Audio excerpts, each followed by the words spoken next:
घर वाले घर से बाहर नहीं निकल पा रहे हैं। चाचा हमारे, पापा हमारे, बहन पढ़ने नहीं जा पा रही है, कुछ काम नहीं कर पा रहे हैं, खेती नहीं कर पा रहे हैं।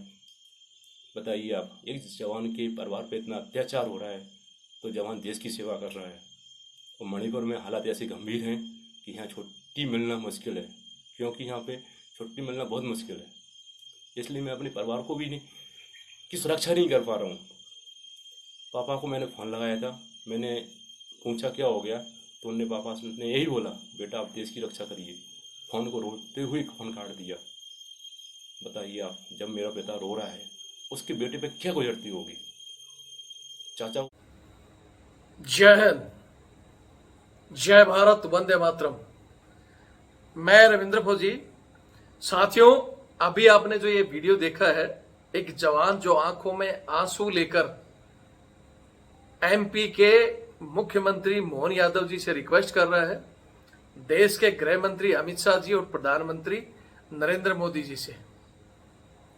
वो अपनी परिवार की सुरक्षा की मांग कर रहा है। ये एसएसबी का जवान, पैरामिलिट्री फोर्स का, वैसे तो हर जगह जवानों का यही हाल हो रहा है। जवान देश की जमीन के लिए, 1 इंच जमीन के लिए वहां सीना ऐसे चौड़ा करके और दुश्मनों की गोलियों का सामना कर रहे हैं।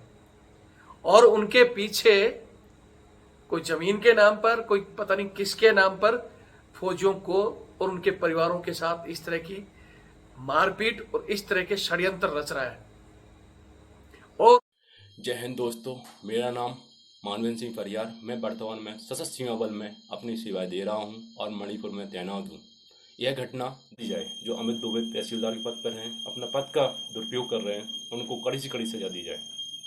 इस जवान को न्याय दिया जाए, जिससे अगर मेरे को न्याय नहीं मिला, मुख्यमंत्री जी महोदय जी, सिविल एडमिनिस्ट्रेशन की, वो ही उनके साथ अन्याय अत्याचार कर रहा है, जैसे इसमें बताया गया है।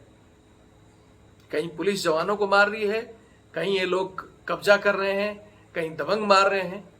तो क्यों जवान को मजबूर किया जा रहा है? ये उस क्षेत्र का है जहां पान सिंह तोमर ने अपने परिवार को न्याय दिलाने के लिए सेना की नौकरी को छोड़कर किस राह पर चले गए थे। बागी बनना पड़ा था उनको। क्या एक और जवान को इस दलदल में धकेलोगे? हैं जिनके नाम इस प्रकार हैं: कल्लू दुबे, दिलीप दुबे, कल्लू दुबे का बेटा अंकित दुबे और अमित दुबे। अमित दुबे जो तहसीलदार है, मेहुना में पोस्टेड है। उनकी पत्नी, अमित दुबे की पत्नी, डीएसपी पद पर कार्यरत हैं। दुबे परिवार ने साजिश रचकर मेरे चाचा को गांव के बाहर बुलाया। मैं चाहूंगा कि सबसे पहले तो आप इस जवान का वीडियो देखें और फिर आगे हम इस विषय में कुछ बातें जरूर कहेंगे कि ये कोई अकेले जवान की समस्या नहीं है, ये बहुत सारे जवानों की समस्या है। इस पर सरकार को कोई कठोर नियम बनाना चाहिए। देश के रक्षा मंत्री, देश के गृह मंत्री को सोचना चाहिए कि सेना और पैरामिलिट्री फोर्स के जवानों का और उनके परिवारों का क्या हाल है। आप भाषणबाजी तो बहुत ज्यादा करते हो, मिठाई खिला देते हो और पता नहीं कौन कौन से लेटर जारी करते हो, लेकिन ग्राउंड में कोई सुधार नहीं।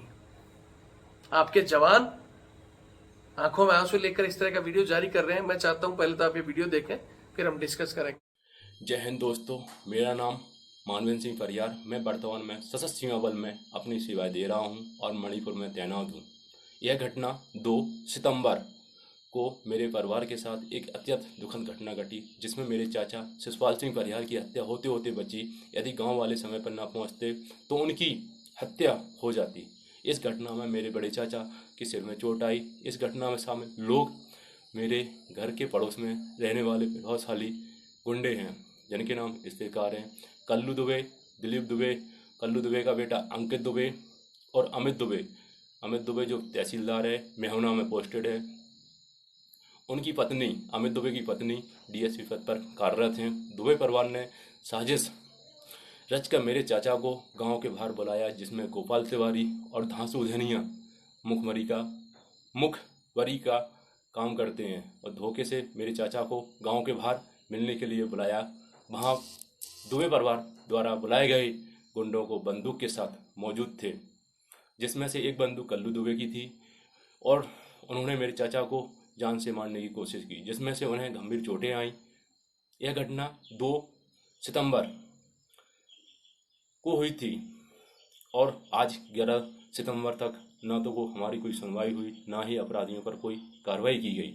मेरे चाचा ने घटनास्थल पर शामिल मुकुल उपाध्याय, जो कि अंधियारी का रहने वाला है, और एक शिवम गुर्जर ग्वालियर का रहने वाला है, इसमें एक गाड़ी भी है MP 30C 5836 को भी देखा है। घटना के बाद मेरे परिवार को वालों को जान से मारने की धमकी भी दी जा रही है। इसके बाद अमित दुबे पिता को फ़ोन लगाते हैं, मेरे पिताजी को, और जान से मारने की धमकी देते हैं, चाचा को मरवाने की धमकी देते हैं। अभी तो कुछ नहीं है, पीटा है, इसके बाद आगे और कुछ होगा।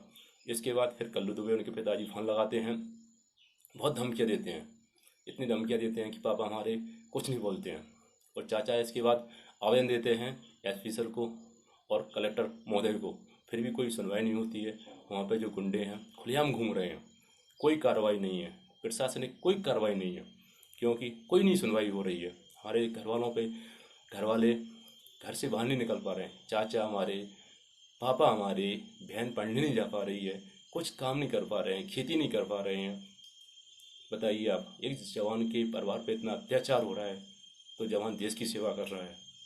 और मणिपुर में हालात ऐसे गंभीर हैं कि यहाँ छुट्टी मिलना मुश्किल है, क्योंकि यहाँ पे छुट्टी मिलना बहुत मुश्किल है। इसलिए मैं अपने परिवार को भी नहीं की सुरक्षा नहीं कर पा रहा हूँ। पापा को मैंने फ़ोन लगाया था, मैंने पूछा क्या हो गया, तो उन्होंने पापा ने यही बोला, बेटा आप देश की रक्षा करिए। फ़ोन को रोते हुए फ़ोन काट दिया। बताइए आप, जब मेरा पिता रो रहा है उसके बेटे पे क्या गुजरती होगी। चाचा को फ़ोन लगाया, चाचा भी रो रहे हैं। बताइए, घर वाले हमारे रो रहे हैं, माँ बहन सब परेशान हैं, इस जवान पे क्या गुजरती होगी। जब जिसका पिता रोता है ना, तो बेटे पे बहुत दुख होता है। आज मैं अपनी दुख की दिल की कहानी कैसे साझा करूं। मैं श्री मोहन यादव जी से निवेदन करता हूं, अगर मैं दोषी हूं, मेरे खिलाफ CBI जांच होना चाहिए। अगर मैं निर्दोष हूं तो मेरे को न्याय दिया जाए। अगर जो हमारे परिवार के साथ अत्याचार हो रहे हैं, उनको, दोषियों को कड़ी सजा दी जाए। जो अमित दुबे तहसीलदार के पद पर हैं, अपना पद का दुरुपयोग कर रहे हैं, उनको कड़ी से कड़ी सजा दी जाए। इस जवान को न्याय दिया जाए, जिससे अगर मेरे को न्याय नहीं मिला मुख्यमंत्री जी महोदय जी, तो मैं क्या करूँगा। या तो मुझे मृत्यु दी जाए या मेरे को न्याय दिया जाए। मेरी इस बात को प्लीज़ ध्यान से सुना जाए, आगे रखा जाए, जिससे मैं को न्याय मिल सके, ऐसी घटना किसी जवान के साथ ना घट सके। जो भी व्यक्ति अपने पद का दुरुपयोग करे वो कभी कर ना सके। मैं विनम्र निवेदन करता हूँ, इस जवान की पीड़ा को सुना जाए और आगे बताया जाए, जो कि हमारी प्रशासनिक हमारे परिवार को मदद कर सके, जिससे हमारे परिवार की सुरक्षा हो सके, क्योंकि अत्याचार पर अत्याचार बढ़ रहे हैं। मैं मुख्यमंत्री महोदय से, अमित शाह जी से, मोदी से निवेदन करते हैं, हमारी प्रार्थना को सुने और जवान की आवाज़ को सुने और समस्या का सॉल्व करें। कि अभी तक 10-12 दिन हो गए हैं, कोई समस्या सॉल्व नहीं हुई, बस घर वाले परेशान हो रहे हैं। क्या करें, यहाँ पे भी हमको छुट्टी मिलना मुश्किल हो रहा है। हमारे परिवारों की सुरक्षा की जाए। अगर हम दोषी, हमारे ऊपर कड़ी सज़ा की जाए।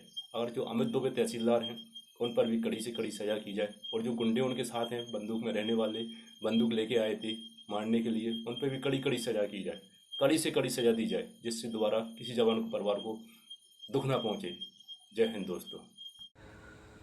साथियों, आपने ये वीडियो देख लिया होगा और मेरे को पता है कि जवान की समस्या तक हो सकता है आपने ये वीडियो पूरा देखा भी नहीं होगा, यहाँ तक पहुंचे भी नहीं होंगे। लेकिन जो भी दोस्त मेरे यहाँ तक पहुंचे हैं, मैं एक बार फिर अपील करूंगा कि इस वीडियो को शेयर करके उस CM साहब तक और देश के गृह मंत्री और प्रधानमंत्री जी तक जरूर पहुंचा दें। और मैं एक बार फिर कहूंगा कि ये अकेले जवान की नहीं, बहुत सारे जवान इस तरह बेचारे ड्यूटी पर बैठे रहते हैं और उनके परिवारों के साथ ऐसी हालत होती है जो अपनी ड्यूटी नहीं कर पाते।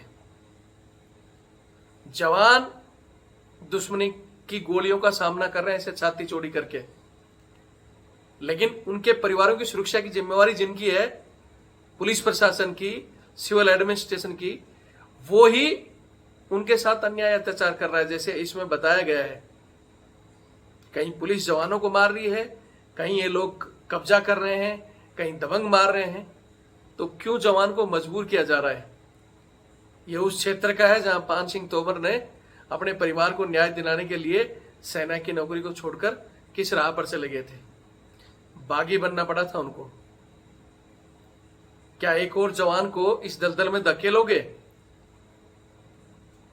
अगर वहां के सीएम साहब को, अमित शाह जी को, मोदी जी को मैं हाथ जोड़कर रिक्वेस्ट करता हूं कि मोदी जी इसके लिए कोई कठोर नियम लागू करें ताकि जवानों के साथ इस प्रकार की घटना को अंजाम देने वालों को कठोर सजा दी जाए।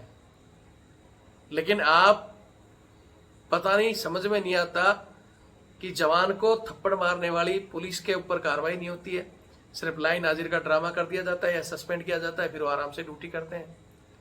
हमारे अधिकारी, जैसे ये तो एसएसबी का है, मैं सेना और पैरामिलिट्री के जवानों की आवाज उठाता हूं, तो उस आवाज में, क्योंकि मैं सबसे ज्यादा सहायक प्रथा की बात करता हूं, और उस सहायक प्रथा की बात पर या घरेलू काम के बात पर हमारे अधिकारी हमारा दुश्मन बने हुए हैं। आप सभी को पता है, कल भी मेरे को दिल्ली थाने, आरके पुरम थाने में बुलाया गया है। 2021 में इसी एसएसबी के अधिकारियों ने मेरे ऊपर एफआईआर करवाई है, जिसमें मैं वीडियो दिखाया था कि भाई एक जवान से कुत्ता घुमा रहे थे, जो इनके मैडम और बच्चों के कपड़े धोते हुए का वीडियो, जो कि एसएसबी के जवान ने मेरे को भेजे थे। हालांकि उन्होंने कहा था कि साहब वो तो वॉशरमैन है। वॉशरमैन जवानों के लिए भर्ती होता है और उसको भारत सरकार तनख्वाह देती है, लेकिन उनके कपड़े धोने का समय नहीं मिलता, क्योंकि आपके बीबी बच्चों के कपड़े प्रेस करना और फिर आपके घरेलू वर्क में ही उनको फुर्सत नहीं है। इस तरह के शब्द मैंने कहे थे, तो आपने बहुत अपना जोर आजमाइश करके आज से 4 साल पहले एक एफआईआर करवाई थी। हालांकि उसके बाद में आप भी भूल गए, हम भी भूल गए उन चीजों को, क्योंकि हमारी कोई निजी दुश्मनी नहीं है।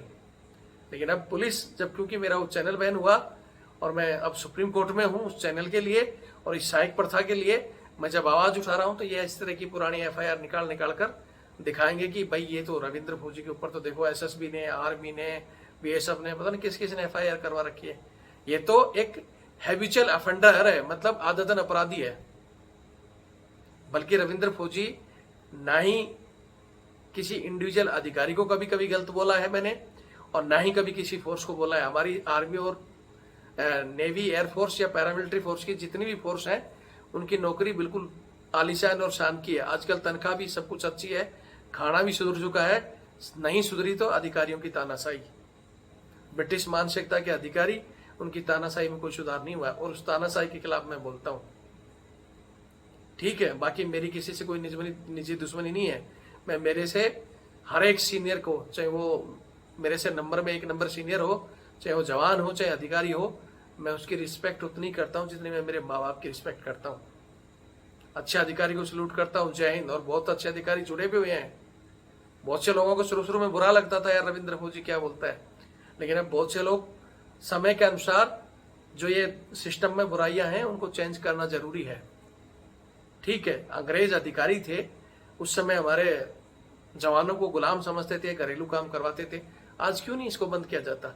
आपको सैलरी मिल रही है, आपको सर्वेंट अलाउंस मिलता है, आपको कुत्ते रखने का शौक है तो आपको अच्छी सैलरी मिल रही है, एक घुमाने के लिए बंदा रख लो।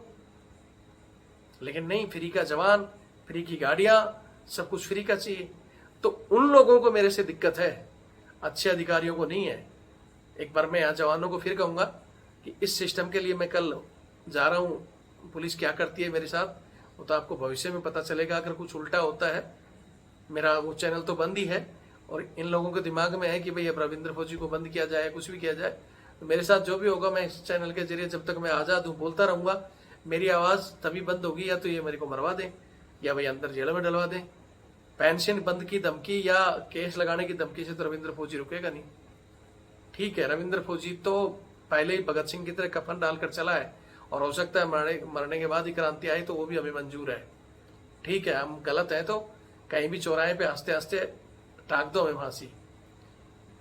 बाकी अगर आपको लगता है कि रविंद्र फौजी सही है और उसका साथ देना चाहिए, जो इस सिस्टम के खिलाफ जो मेरी लड़ाई में अगर कोई साथ देना चाहता है, तो मेरा नंबर है 8290354513 8290354513। ये मेरा फोन पे और पेटीएम से जुड़ा हुआ है, और ये मेरा बारकोड। मेरे को पता है आप लोगों को सहयोग के नाम से वीडियो को यहीं से छोड़ देते हो, इसलिए मैं आप ये लास्ट में इसको डाल रहा हूँ, क्योंकि आपने जो काम का वीडियो है उसको शेयर जरूर कर देना। आप सहयोग कर सकते हो तो करो, नहीं कर सकते तो वीडियो को शेयर करो, कोई दूसरा आदमी सहयोग करेगा। सहयोग नहीं कर सकते तो उस चैनल की संख्या बढ़ा दो। उस चैनल में मैंने 7-8 साल की मेहनत में 8 से 10 लाख लोगों को जोड़ा था, और आज 2-3 महीने में फिर चैनल बंद होने के बाद में हमने 16,000 आदमियों को पहुंचाया है। मैं ही अकेला मेहनत करूंगा तो मेरे को फिर 7 साल लगेंगे। हालांकि आप सब मेहनत करो, सहयोग करो। सहयोग नहीं कर सकते तो चैनल की संख्या बढ़ाओ। 10-10 जोड़ोगे तो हम 16 लाख, 1,60,000, और 100 जोड़ोगे तो हम 16 लाख होंगे। और हमारी फिर वही ताकत, बोलते हैं ना, फिर वही रुतबार, फिर वही ताकत होगी।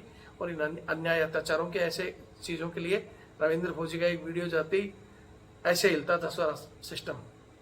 लेकिन अब बोलते हो रविंद्र सर क्या करेगा? जब आप उसको उस स्थिति में मैं 7 साल में पहुंचा था, तो या तो मेरे को 7 साल लगेगी या आप मेरा सपोर्ट करो, ताकि हम जल्दी उस मुकाम पर हासिल हों और फिर लड़ाई को उसी गति से और बढ़ाकर हम अपनी जो ये गुलामी चल रही है इन चीज़ों को ख़त्म कर सकें। हमारा काम है हमारी सेना को मजबूत करना, पैरामिलिट्री फोर्स को मजबूत करना, जवानों को उनका हक दिलाना, और बाहर जो इस तरह के गदर फंड करते हैं ना, इनको सबक सिखाना। तो उसके लिए रविंद्र फौजी को टाटा बिरला नहीं है कि अकेला लड़ लेगा। ठीक है, आपको सही लगता है तो सहयोग करो, वीडियो शेयर करो, वरना सो। जय हिंद, जय भारत, वंदे मातरम।